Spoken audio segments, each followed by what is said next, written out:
Dear students of NCERT class 10th English students, today our topic in this Hindi version lecture 1 is from the diary of Anne Frank written by Anne Frank.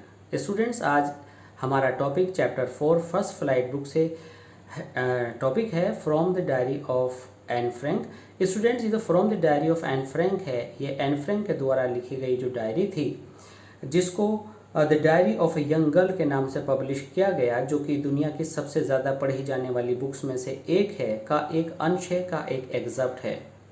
इस diary में students हम जानेंगे कि Anne Frank ने किन situations में इस डायरी को लिखा और एन फ्रैंक कितनी एम्बिशियस थी, उसकी क्या एक्टिविटीज़ थी, उसके क्या थॉट्स थे और किस सिचुएशन में इस डायरी को उसने लिखा. और एन फ्रैंक जो कि एक ज्यूइश गर्ल थी, वह जर्मन बोर्न ज्यूइश गर्ल थी. स्टूडेंट्स, उस समय नाजी पार्टी में हिटलर पावर में थे और हिटलर की एट्रोसिटीज़ और हिटलर की क्रूअल्टी ज्यूइश रिलीजन के लोगों पर अपने एक्सट्रीम पर थी, अति पर थी, जिसका शिकार यह लड़की और उसका परिवार हुआ. आइए देखते हैं कि डायरी किस स्थिति में लिखी गई और इस डायरी का क्या सिग्निफिकेंस है. इससे पहले कि हम चैप्टर पढ़ें, आइए पहले हम थोड़ा सा बैकग्राउंड जान लेते हैं. एनिलीज मैरी एनी फ्रैंक, जिसका जन्म 12 जून 1929 को हुआ. ये एक was a German born Jewish girl. ये ज्यू मीन्स यहूदी धर्म को मानने वाली लड़की थी. Who wrote while in hiding with her family and 4 friends in Amsterdam during the German occupation of the Netherlands in world war second. Students, ये डायरी उस समय लिखी गई जब यह लड़की एक हाइडिंग में, एक छिपने के स्थान में अपने परिवार और 4 फ्रेंड्स के साथ एम्स्टर्डम में रहती थी. उस समय जब जर्मनी ने नीदरलैंड्स पर अपना कब्ज़ा सेकेंड वर्ल्ड वॉर के दौरान कर लिया था. Her family had move to Amsterdam after the Nazis gain power in Germany. और जब नाजी पार्टी ने जर्मनी पर पावर हासिल कर ली और वह रूलिंग पार्टी बन गई, तो ये लोग एम्स्टर्डम चले गए. Students, after the Nazis gain power in Germany but were trapped when the Nazi occupation extended into the Netherlands. लेकिन स्टूडेंट्स, ये नीदरलैंड्स यहाँ से सेव होने के लिए, बचने के लिए गए थे, लेकिन जब नाजी पार्टी ने अपनी पार को नीदरलैंड्स तक एक्सटेंड कर लिया तो ये वहाँ पर ट्रैप्ड हो गए, फंस गए. As persecutions against the Jewish population increase, और जैसे जैसे आप जानते हैं कि उस दौर में ज्यूइश पॉपुलेशन को मारा जा रहा था, उनका नरसंहार किया जा रहा था. The family went into hiding in July 1942. Students, ये परिवार एक हाइडिंग में चला गया, एक छिपे हुए स्थान में चला गया. इन हिडन रूम्स, बहुत ही सीक्रेट रूम्स में. In her father Otto Frank's office building, जो कि उनके पिता ओटो फ्रैंक की बिल्डिंग में थी. इट मीन्स ये परिवार जुलाई 1942 को ये ओटो फ्रैंक, जो कि इस लड़की एन फ्रैंक के फादर हैं, के ऑफिस में चला गया और वे अंदर छिपे हुए रूम में रहता रहा. After 2 years in the hiding the group was betrayed, और किसी ने यह पुलिस को रिपोर्ट कर दी कि ऐसे एक परिवार वहाँ पर रहता है. बीट्रेड, उनको चीट किया, और इस तरह से पुलिस ने उनको पकड़ लिया and transported to the concentration camp. Concentration camp student इस तरह का कैंप था जिसमें ज्यूइश लोगों को बड़ी क्रूरता के साथ भर दिया जाता था, जहाँ कोई सुविधा, किसी तरह की कोई भी जीवन की सुविधा नहीं थी और वह एक तरह से नर्क था. उसमें डाल दिया गया, और जहाँ पर कॉन्सेंट्रेशन कैंप सिस्टम था, where Anne died of typhus in Bergen Belsen. और स्टूडेंट्स, वहाँ पर जो एनी हैं उसकी डेथ टाइफस डिसीज़ से हो गई. स्टूडेंट्स, ये एक इन्फेक्शन है जिसमें रैशेस होते हैं और तेज़ बुखार चढ़ता है. और उसी दौरान, जिस दौरान उसकी बड़ी सिस्टर मार्गरेट फ्रैंक का अंत हुआ था. Her father Otto means Otto Frank, the only survivor of the group means वो ग्रुप जो कि हाइडिंग में रहता था में से केवल ओटो फ्रैंक बचे थे. Return to Amsterdam after the war ended. जब सेकेंड वर्ल्ड वॉर का अंत हो गया तो वह एम्स्टर्डम दोबारा लौटे to find that her diary had been saved. उन्होंने देखा कि ये डायरी उन्हें सेव्ड मिल गई थी। Convince that it was unique record, वह इस बात के लिए बिल्कुल सुनिश्चित थे, ये बात उनको पक्की पता थी कि ये डायरी अपने आप में एक बहुत ही यूनिक रिकॉर्ड ऑफ इवेंट्स है और हैपनिंग्स है। It look action to have it published in English under the name the diary of a young girl. इस डायरी को उन्होंने इंग्लिश लैंग्वेज में the diary of a young girl के नाम से पब्लिश कराया। The diary was given to Anne Frank for her 13 birthday. Actually ये जो डायरी थी ये एन फ्रैंक को उसके 13 बर्थडे पर दी गई थी। And chronicles the events of her life, और उसने क्रॉनिकल्स मीन्स डेट वाइज क्रमागत रूप से इस सीक्वेंस में अपनी सारी लाइफ इस ड्यूरेशन का डिस्क्रिप्शन डे बाय डे दिया था। And it starts from 12 June 1942 until its final entry of August 1, 1944। और 12 जून 1942 से इसकी एंट्रीज, जो कि पहली एंट्री थी, शुरू होकर के 1 अगस्त 1944 को अंतिम एंट्री के रूप में इसमें दर्ज हुई। It was eventually translated from its original Dutch into many languages, और एनी फ्रैंक ने इसको डच लैंग्वेज में लिखा था और उसके बाद इसको बहुत सारी लैंग्वेजेस में ट्रांसलेट किया गया, और ये world's most widely read book है, दुनिया में सबसे ज़्यादा पढ़ी गई बुक्स में से है।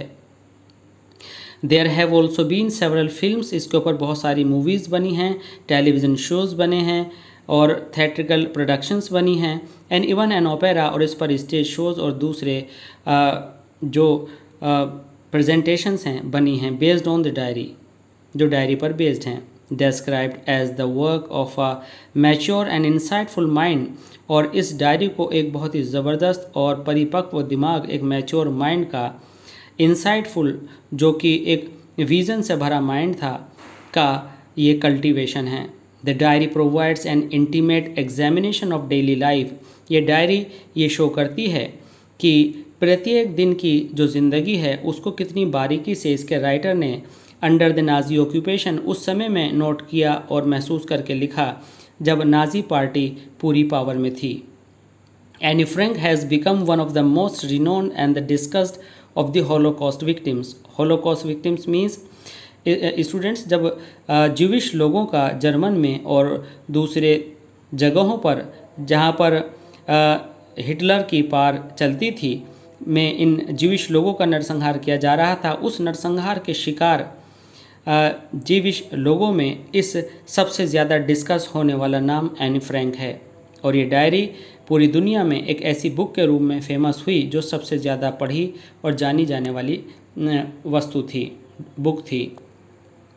स्टूडेंट्स, एनी फ्रैंक के एम्बिशियस नेचर को आप यहाँ पर देख सकते हैं। जो डायरी में एनी फ्रैंक ने 10 अक्टूबर 1942 को इसकी एंट्री की।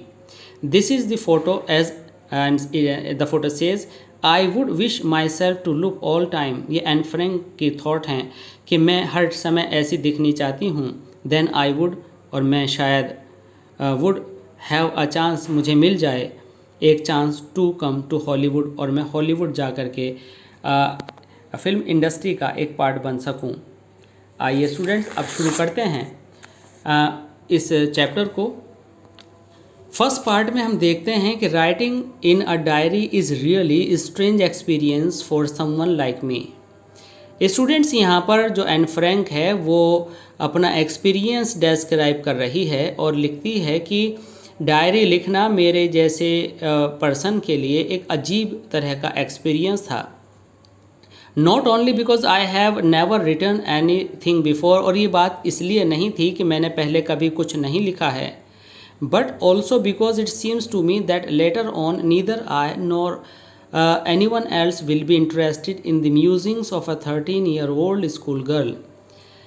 स्टूडेंट्स, यहाँ पर जो राइटर हैं एनी फ्रैंक, उनका कहना है कि ये स्ट्रेंज एक्सपीरियंस इसलिए था चूँकि ना तो मैं और ना ही कोई दूसरा व्यक्ति, ऐसे भी कह सकते हैं, not only because I have ever written anything, इसलिए नहीं कि मैंने पहले कभी कुछ नहीं लिखा, बल्कि इसलिए क्योंकि मुझे ऐसा लगता है कि इस डायरी के लिखे जाने के बाद न तो मैं और न ही कोई दूसरा व्यक्ति कभी उन म्यूजिंग्स मीन्स थॉट्स में, उन मैटर्स में जिसमें 13 ईयर्स ओल्ड ने इंटरेस्ट लिया, ठीक है, कभी कोई इंटरेस्ट लेगा। कहने का मीनिंग यह है स्टूडेंट्स कि एनी फ्रैंक सोचती हैं कि जब ये डायरी पुरानी हो जाएगी तो शायद उनको खुद ही इन सारी बातों को, जिसमें म्यूजिंग जिसको इतना थॉटफुली उन्होंने लिखा है, वह उनको अजीब सी लगे, और 13 ईयर ओल्ड को इमेच्योर मानते हुए शायद दूसरे लोग भी इसमें इंटरेस्ट न लें। इसलिए उसको ये सारी बातें पहले से ही सोचकर बड़ा ही स्ट्रेंज लग रहा था डायरी लिखना। तो students, it may be a question why Anne Frank was feeling strange while writing in the beginning of the diary. Then your answer will be not only because she has never written anything before, but also because it seems to her that later on neither she nor anyone else would be interested in the musings of a 13-year-old schoolgirl. Oh well, it doesn't matter. फिर Anne Frank ने सोचा, ओह कोई फ़र्क नहीं पड़ता, I feel like writing and I have an even greater need to get all kinds of things off my chest. मुझे इस time diary लिखने की नीड है, और मैं बस ये चाहती हूँ कि जो भी विचार, जो भी फीलिंग्स मेरी चेस्ट में हैं, मेरे सीने में हैं, मैं उन्हें निकाल कर बाहर कर दूँ। It means the meaning of kinds of things of my chest means जो मेरे मन में विचार उमड़ रहे हैं, मैं उनको किसी भी तरह से एक्सप्रेस कर दूँ। स्टूडेंट्स, तो इस एक्सप्रेस करने के लिए ही उन्होंने इस डायरी को लिखा। Perhaps has more patience than paper has more patience than people. Students, ये लाइन बहुत ही प्रोवर्बियल हो चुकी है। प्रोवर्बियल लाइन स्टूडेंट्स उसको कहते हैं जो एक सेइंग और जो एक रिपीटेड कोट की जाने वाली लाइन बन जाए। एनी फ्रैंक ये line, paper has more patience than people, it may be use in value based question. Paper के अंदर इंसानों से ज़्यादा पेशेंस होता है। अगर हम इसे इलस्ट्रेट करें तो आप समझ लेंगे कि जब हम अपनी फीलिंग्स को, अपनी सैडनेस को, अपने अकेलेपन को लोगों से शेयर करते हैं तो वो इंटरेस्ट नहीं लेते, और वो अपनी सेल्फिशनेस के चलते या तो सुनकर बाद में मजाक उड़ाते हैं या उसकी उन फीलिंग्स को कोई वह वैल्यू नहीं देते। इसलिए एनी फ्रैंक ने सोचा कि अपनी फीलिंग्स को इन डायरी के पन्नों में उतार देना ज़्यादा बेहतर होगा, क्योंकि these pages are more patient in comparison to people, and in this way she could write everything whatever she had in her chest. I thought of this saying on one of those days when I was feeling a little depressed and was sitting at home with my chin in my hands, bored and listless, wondering whether to stay in or go out. Students, कई बार क्या होता है कि जब हम बहुत ज़्यादा परेशान होते हैं तो हम बैठकर सोचते हैं और अपने हाथों पर अपने फेस को रखकर, चिन को रखकर सोचते हैं। हमें लगता है, हमें समझ में नहीं आता कि हम यहाँ बैठें, बाहर जाएं, और जीवन जो है एक बहुत ही बोर और लिस्टलेस मीन्स जो किसी के भी निगाह में ना आने वाली पोजीशन में होता है। निगाह में ना आना मतलब कि हम इतने वैल्यूहीन हो जाते हैं, वैल्यूलेस हो जाते हैं कि कोई भी हमें आइडेंटिफाई नहीं करता और हमारी वैल्यूज़ को नहीं आइडेंटिफाई किया जाता।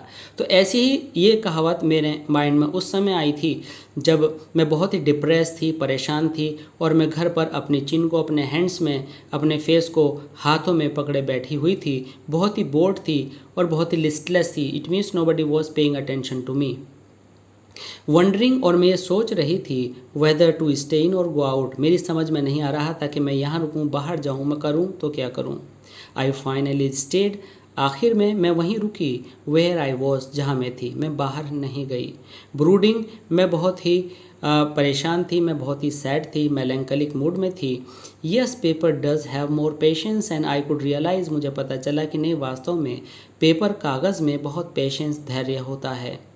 And since I am not planning to let anyone else read this stuff, और जब से मैं ये प्लानिंग कर रही थी कि कोई भी मेरे इस स्टिफ बैग्ड नोटबुक को कोई ना पढ़े।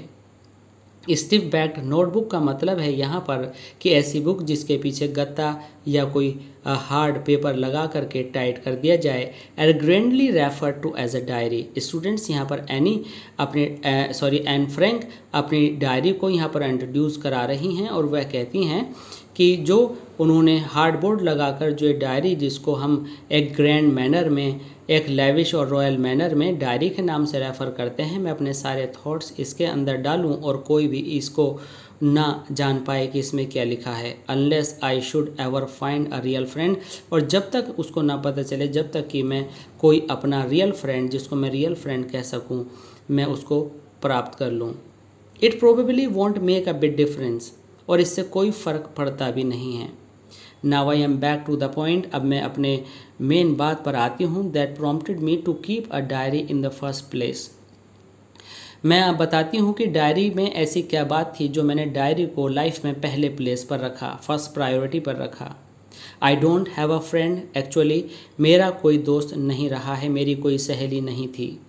Late me put it more clearly, मैं आपको बिल्कुल अच्छे से ये बात बता दूँ। Since no one will believe that a 13-year-old girl is completely alone in the world, हालांकि कोई भी इस बात में पूरी तरह से विश्वास नहीं करेगा कि एक 13-year-old गर्ल इस दुनिया में अकेली भी हो सकती है। एंड आई एम नॉट, और वास्तव में मैं अकेली हूँ भी नहीं। आई हैव लविंग पेरेंट्स, इसलिए नहीं हूँ क्योंकि मेरे लविंग पेरेंट्स हैं। एंड अ 6-year-old सिस्टर, मेरी एक 6-year-old सिस्टर है। And there are about 30 people I can call them all friends, और मैं उन सबको जिन्हें अपना दोस्त कह सकती हूँ। मीन्स मेरी एक फ्रेंडली सराउंडिंग है, मेरी एक फ्रेंडली गैदरिंग है जिसमें लगभग 30 लोग हैं, जिसमें कुछ मेरे फ्रेंड्स हैं, मेरी आंटीज़ हैं। I have a family loving aunts and good home, और मेरे पास अपने बहुत सारे लोग हैं जिसे मैं एक स्वीट होम कह सकती हूँ। No, on the surface I seem to have everything, अगर आप सरसरी निगाह से देखें, जनरल ओवरव्यू करें, तो आप पाएंगे कि मेरे पास सब चीज़ें हैं, except my own true friend, बजाय बस एक मेरे पक्के दोस्त को छोड़कर। यहाँ एनी फ्रैंक के फीलिंग्स में स्टूडेंट्स एक चीज़ मालूम होती है कि एनी फ्रैंक को एक डिज़ायर थी कि उनका एक बहुत पक्का दोस्त होना चाहिए। She was craving for having a true friend, but she had not, except my one true friend. She was deprived of it because of the situations. Now let's see what situations were there. All I think about when I am with friends is having a good time. और जो severe desire थी, जो anguish थी and Frank की, वो यह था कि दोस्तों के साथ एक फ़न और मज़े और मस्ती करने का अच्छा टाइम गुजरे। I can't bring myself to talk about anything but ordinary everyday things. I can't bring myself to talk about anything, मेरे पास बात करने के लिए बहुत सारी अच्छी नहीं होती थी, बट ऑर्डनरी एवरीडे थिंग्स, बस वही रोज़ाना का पुराना रूटीन होता था जिस पर मैं बात कर सकती थी। We don't seem to be able to get any closer, we don't seem, और हम लोग जो वहाँ रहते थे, कोई ऐसा रीज़न नहीं था कि जो एक दूसरे के बहुत पास आएँ और कुछ अच्छी बात करें। And that's the problem, and यही मेरी सबसे बड़ी प्रॉब्लम थी। Maybe it's my fault, हो सकता है ये मेरी गलती हो, that we don't confide in each other, कि हम लोग आपस में एक दूसरे से अपने कॉन्फिडेंशियल थॉट्स शेयर ना करते हों, अपने मन की बात छिपा कर रखते हों। इन एनी केस, कुछ भी हो, that's just how things are, लेकिन ज़िंदगी जो थी वैसी ही चल रही थी और कुछ ऐसा ही जीवन था। एंड अनफॉर्चुनेटली, और दुर्भाग्य से, they were not liable to change, उन लोगों को बदलना नहीं था। स्टूडेंट्स, इस पोर्शन में एनी फ्रैंक अपने साथ के जो लोग हैं जो उस हाइडिंग में रहते थे उनके बारे में बता रही हैं कि वहाँ पर सब लोग पास थे, लेकिन इतने क्लोज़र भी नहीं थे कि कोई भी कॉन्फिडेंशियल चीज़ उनसे डिस्कस की जाए। और हालांकि सरफेस पर तो वे सब लोग देखने में साथ लगते थे, लेकिन जीवन बिल्कुल ऐसा चल रहा था जैसा आ रहा था, नथिंग स्पेशल वॉज देयर। और अनफॉर्चुनेटली उनमें से कोई बदलने को तैयार था नहीं, और ये विचार एन फ्रैंक के उनसे मैच नहीं करते थे। This is why I have started the diary, और यही वजह थी कि मैंने डायरी स्टार्ट की। स्टूडेंट, एक क्वेश्चन आता है, why does Anne want to keep a diary? तो इस पोर्शन में आपको आंसर मिलने वाला है, Anne Frank wants to keep a diary because she was craving for a friend with which he could talk anything, with which she could share anything. With that friend, she want to talk and have a good time. Students, that's just how things are, and unfortunately they are not liable to change. This is why I have started the diary, और यही वजह थी कि मैंने diary शुरू की। To enhance the image of this long awaited friend in my imagination, और उस दोस्त को जो कि वो कल्पना किया करती थी, enhance the image of this long awaited friend in my imagination. Anne Frank अपनी इमेजिनेशन में उस लंबे समय से इंतज़ार किए जाने वाले दोस्त की कल्पना करती। I don't want to jot down the facts in this diary the way most people would do.